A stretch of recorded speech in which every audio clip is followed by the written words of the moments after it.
Artificial intelligence వచ్చింది కదా అని ఉద్యోగాల నుండి పీకేస్తామంటే ఊరుకునేది లేదంటోంది చైనా కోర్ట్. ఏఐ కారణంగా ప్రపంచవ్యాప్తంగా ఉద్యోగుల్లో అంతులేని ఇన్సెక్యూరిటీ ఉంది. ఎప్పుడు ఎవరి జాబ్ పోతుందో అనే టెన్షన్. 10 మంది పనిచేసే చోట ఒకరిద్దరిని పెట్టుకొని ఏఐతో పని చేయించుకోవడం తేలిక అని చాలా కంపెనీలు అనుకుంటున్నాయి. ఖర్చులు తగ్గించుకొని లాభాలు పెంచుకునే పనిలో ఉన్నాయి.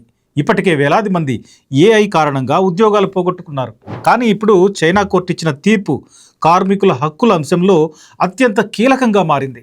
సాంకేతికత మారుతూ ఉండొచ్చు, కొత్త టెక్నాలజీ రావచ్చు, కానీ దాన్ని అడ్డు పెట్టుకొని ఉద్యోగుల్ని తీసేస్తామంటే కుదరదు అనేదే చైనా కోర్టు చెప్పిన మాట. హంగ్జో ఇంటర్మీడియట్ పీపుల్స్ కోర్ట్ ఈ తీర్పునిచ్చింది. జో అనే ఉద్యోగి ఏఐ జనరేటెడ్ కంటెంట్ని వెరిఫై చేయడం ద్వారా నెలకు 25,000 యువాన్లు సంపాదిస్తాడు. అయితే లార్జ్ లాంగ్వేజ్ మోడల్స్ వచ్చిన తర్వాత కంపెనీ అతని జీతంలో 15,000 యువాన్లకు కోత పెట్టింది. దాన్ని ప్రశ్నించినందుకు అతన్ని డిస్మిస్ చేసింది. దీన్ని కోర్టు చట్ట వ్యతిరేకం అని చెప్పింది. చైనా చట్టాల ప్రకారం ఆటోమేషన్ చేసే క్రమంలో ఉద్యోగుల్ని తీసేయకూడదు. గతంలో బీజింగ్లో కూడా 2025లో ఇలాంటి రూలింగే వచ్చింది.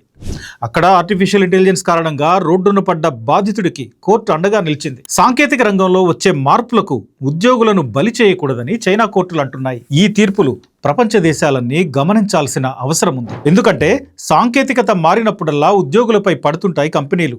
వాళ్ళను కూడా అందులో భాగంగా చేసే ప్రయత్నాలు చేయకుండా కేవలం లాభాలే లక్ష్యంగా నిర్ణయాలు తీసుకుంటూ ఉంటాయి. అలాంటి సమయంలో ఉద్యోగులకు ఏ హక్కు ఉండడం లేదు. ఫైర్ చేసినట్టు ఒక మెయిల్ వస్తే తట్టాబుట్టా సర్దుకునే పరిస్థితి ఇప్పుడు కనిపిస్తోంది.